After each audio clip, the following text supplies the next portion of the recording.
Uy, Kalingap Edu, pinatunayan, kahit sikat na, walang kaarte-arte, nagbuhat ng buhangin, nagpala ng semento, at sumali sa bayanihan na binuo ni Kuya Bal para sa pagbuo ng bahay ni Franz.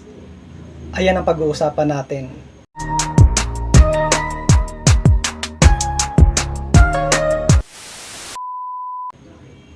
Shoutout mga kalingap, kamusta kayo? Welcome back to my YouTube channel. Panibagong araw at panibagong reaction commentary video na naman ang ating gagawin. Pero bago tayo magsimula, gusto ko muna kayong batiin ng good morning, good afternoon, good evening. Kung nasan man kayo mga lokasyon ngayon, sana sa mabuti kayong kalagayan.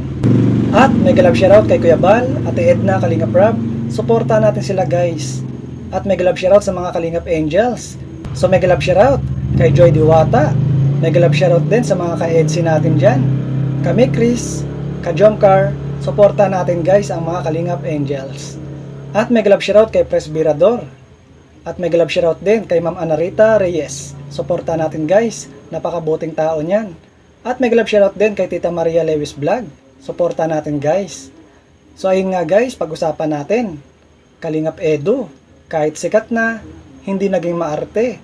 Bagkus, sumali sa bayanihan na binuo ni Kuya Bal para sa pabahay kay Franz. So narito yung video, panoorin muna natin bago tayo magkomento. Bayanihan tayo para sa ating kasama na si Papa Franz. Kasi, ayan, lumalak na yung pamilya na. Pero wala pa rin tinitirahan. Mahirap na, mamaya kung saan saan lang tumira si Papa Franz. At saka nakikita ko parang nai-stress na siya eh. Kaya tulungan natin ang kasama natin. Ito po, Team Kalingap.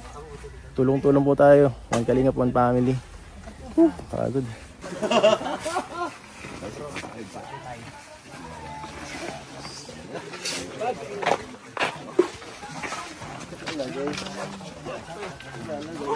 Dun. Gulang na. 64 years old. 64 na, gagot pa.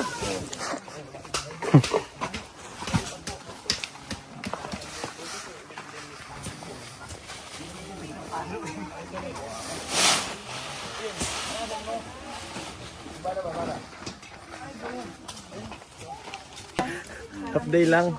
Tatapusin natin to guys. Kahapon. Akala ko di ba kahapon.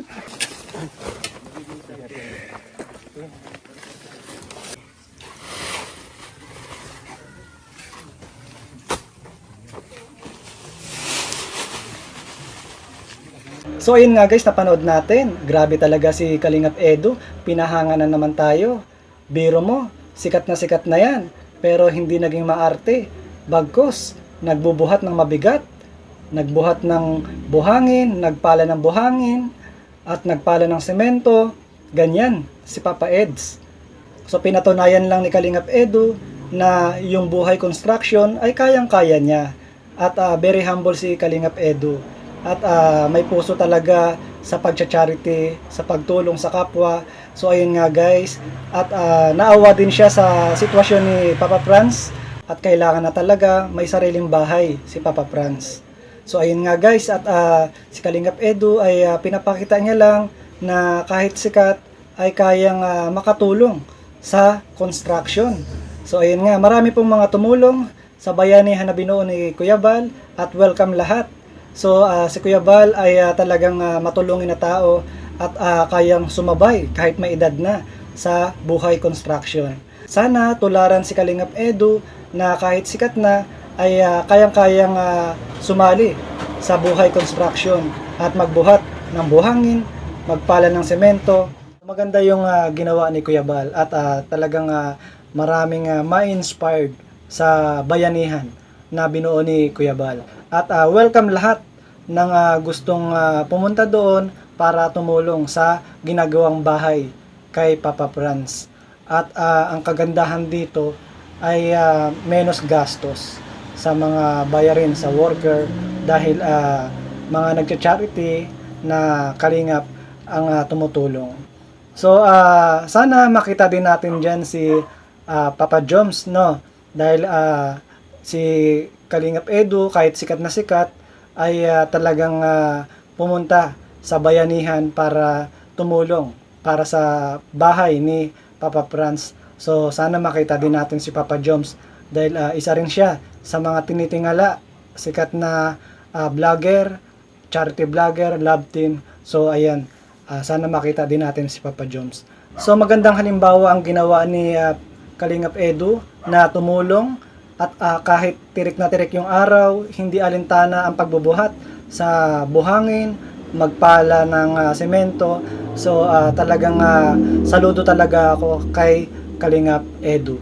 So sana sa mga sikat na vlogger dyan, sa mga member ng Kalingap ay tularan si Kalingap Edu. So kung gusto niyo mapanood ang full video, panoorin nyo sa channel ni Kuya Bal. At para makatulong na rin tayo sa kanyang channel at panoorin natin ang mga vlog ni Kuya Bal. So supportahan din natin si Kalingap Edu kahit sikat na, tumutulong at may pusong pagcha-charity. So ayun lang guys ang aking reaction video for today at maraming salamat sa mga nanood at magkita-kita ulit tayo sa next kong video. Thank you for watching. God bless.